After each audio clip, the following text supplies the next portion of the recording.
Our aspiration as a company is to build a significant global enterprise. And to realize this aspiration, we have to play in some of the tough markets in the developed nations of the world. Now, for a company like ours, which is where the brand is relatively unknown and we have a Made in India label appended to us, we have to lead into these markets with value selling rather than a price-based selling.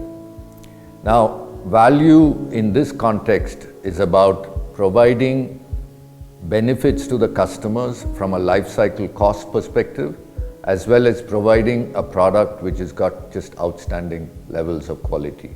This is, we consider, as table stakes in building the competitive advantage for our company. Now, even though we lead our sales program with value and quality, for a company in our context, customers expect a price. So we have to have a cost advantage in order to able to compete and provide the expectations of the customer. Now, in order to make all of this happen, value, quality, as well as cost competitiveness, we have done selective integration, backward integration in our manufacturing. I'd like to talk about three of them. One is our foundry. With our foundry, the primary goal is to build the quality of our castings and therefore the quality of our products.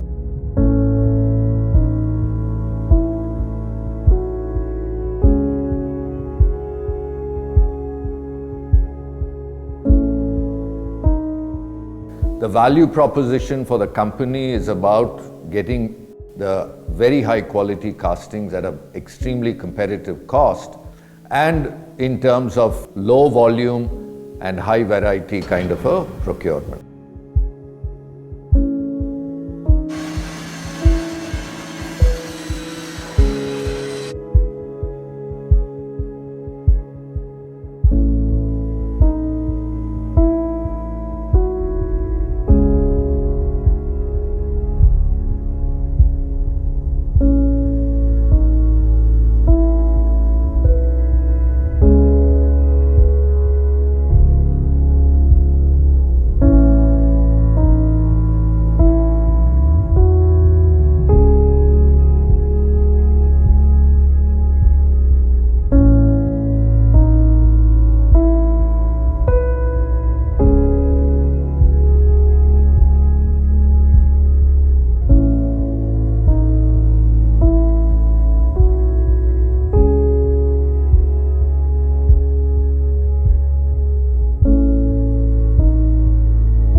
The second that I would like to talk about is our motor business. In our motor project, we have integrated backwards so that the percentage of our value in our compressor goes from about 30% to 60%. Now that's one part of it. The other part of it is by making our own motors, we are significantly improving the efficiency profile of our compressors. And this is a value that we bring to the customer, besides designing and building motors of very high reliability.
The third aspect of backward integration is the machine tools that we build, design and build for ourselves. These are special machines which are very expensive, and being able to use Indian engineering talent and capabilities, we've been able to significantly lower the cost of these machine tools, and by virtue of which, without compromising the technology and quality, we've been able to bring our cost down.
For us, backward integration is a very selectively strategic initiative where we pick on opportunities by which we are able to enhance the value that we provide to customers.